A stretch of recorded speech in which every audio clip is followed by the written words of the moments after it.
and take over. Here is the president. Hello, everybody. In a couple hours, I'll be departing on my final foreign trip as president. And while we're abroad, I'll have a chance to take a few of your questions, but I figured why wait? I know that there's a lot of domestic issues that people are thinking about, so I wanted to see if I could clear out some of the underbrush so that when we're overseas and people are asking about foreign policy questions, people don't feel obliged to tack on 3 other questions to them. Let me, I know you still will, yes.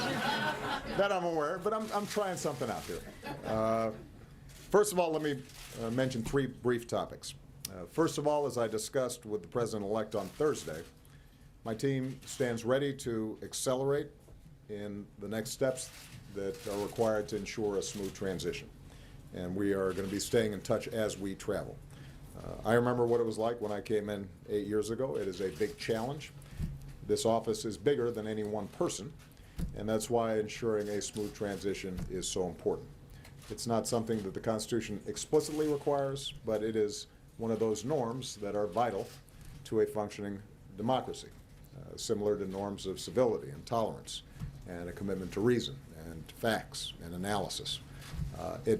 It's part of what makes this country work. And as long as I'm president, we are going to uphold those norms and cherish and uphold those ideals. As I've told my staff, we should be very proud that their work has already ensured that when we turn over the keys, the car is in pretty good shape. We are indisputably in a stronger position today than we were when I came in 8 years ago. Jobs have been growing for 73 straight months. Incomes are rising. Poverty is falling. The uninsured rate is at the lowest level on record. Carbon emissions have come down without impinging on our growth. And so my instructions to my team are that we run through the tape. We make sure that we finish what we started, that we don't let up in these last couple of months, because my goal is on January 21st, America's in the strongest position possible, and hopefully there's an opportunity for the next president to build on that. Number 2, our work has also helped to stabilize the global economy, and because there is one president at a time, I'll spend this week reinforcing America's support for the approaches that we've taken to promote economic growth and global security on a range of issues. I look forward to my first visit in Greece.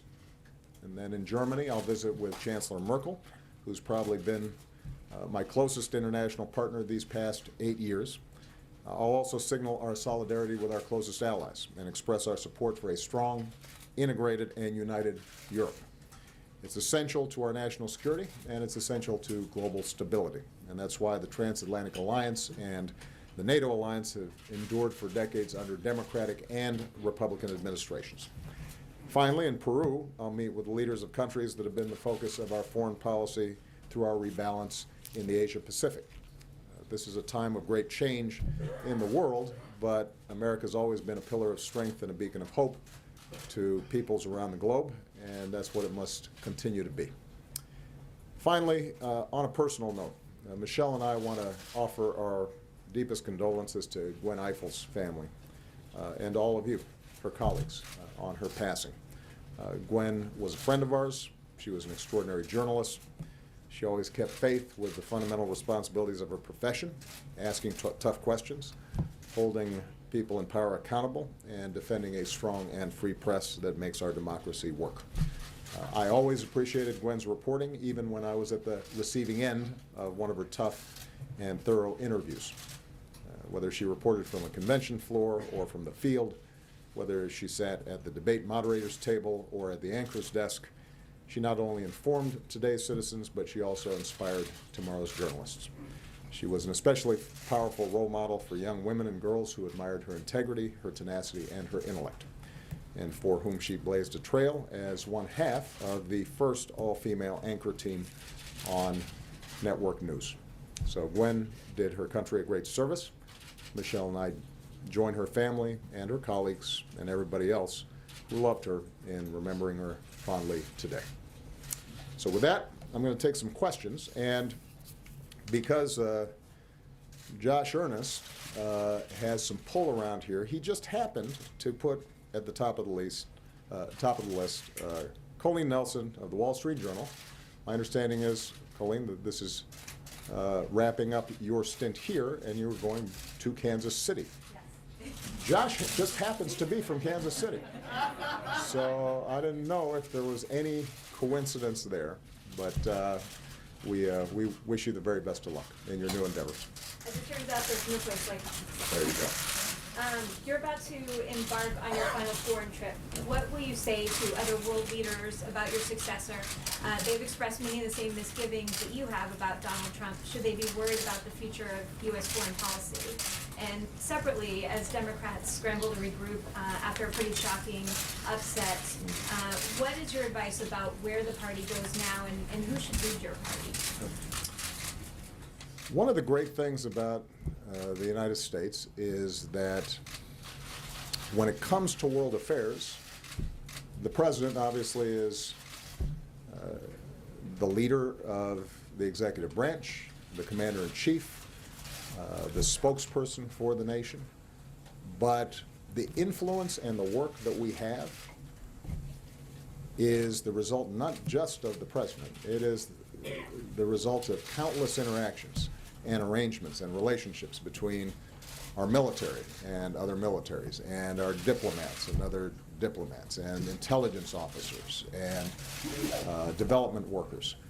And there is enormous continuity beneath the day-to-day news that makes us that indispensable nation when it comes to maintaining order and promoting prosperity around the world. That will continue. In my conversation with the president-elect, he expressed a great interest in maintaining our core strategic relationships.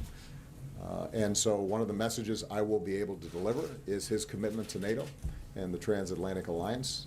I think that's one of the most important functions I can serve at this stage during this trip, is to let them know that there is no weakening of resolve when it comes to America's commitment to maintaining a strong and robust NATO relationship, and a recognition that those alliances aren't just good for Europe, they're good for the United States, and they're vital for the world.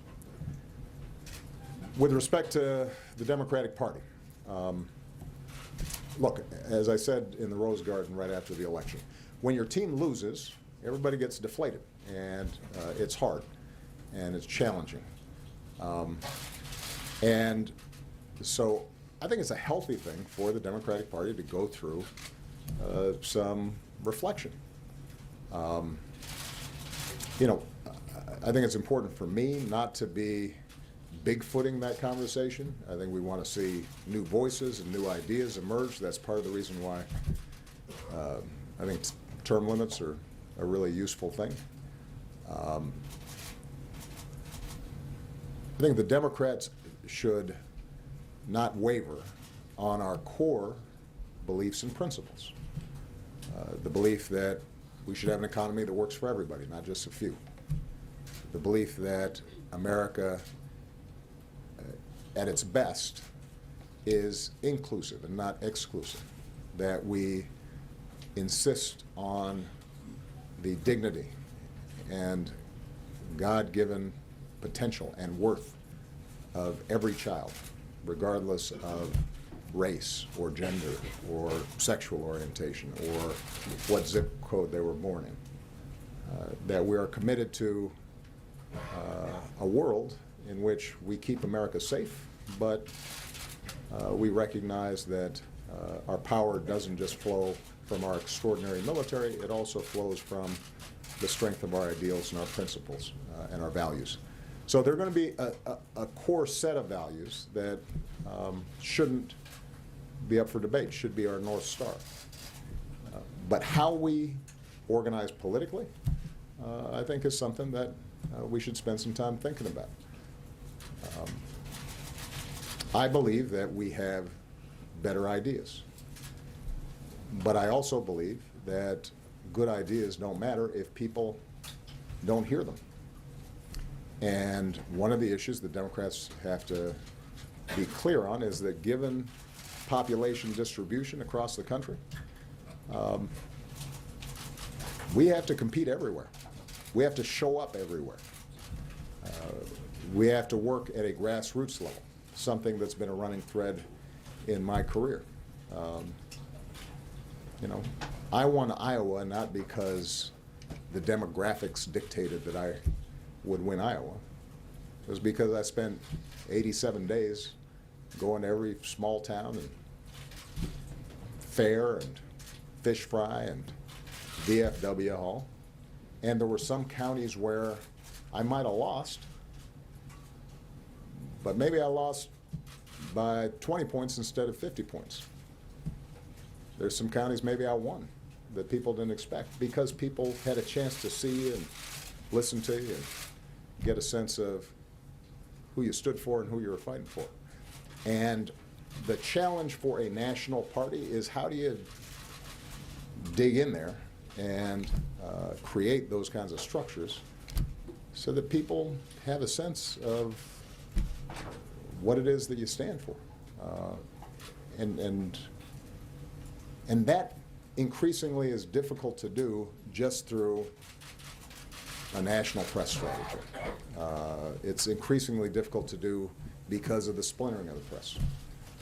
And so I think the discussions that have been taking place about how do you build more grassroots organizing, how do you build up state parties and local parties and school board elections you're paying attention to, and state rep races and city council races, that all I think will contribute to stronger outcomes in the future. And I'm optimistic that will happen. You know, for Democrats who are feeling completely discouraged, I've been trying to remind them, everybody remembers my Boston speech in 2004. They may not remember me showing up here in 2005 when John Kerry had lost a close election. Tom Daschle, the leader of the Senate, had been beaten in an upset. Ken Salazar and I were the only two Democrats that won nationally. Republicans controlled the Senate and the House. And 2 years later, Democrats were winning back Congress, and 4 years later I was President of the United States. Things change pretty rapidly. But they don't change inevitably.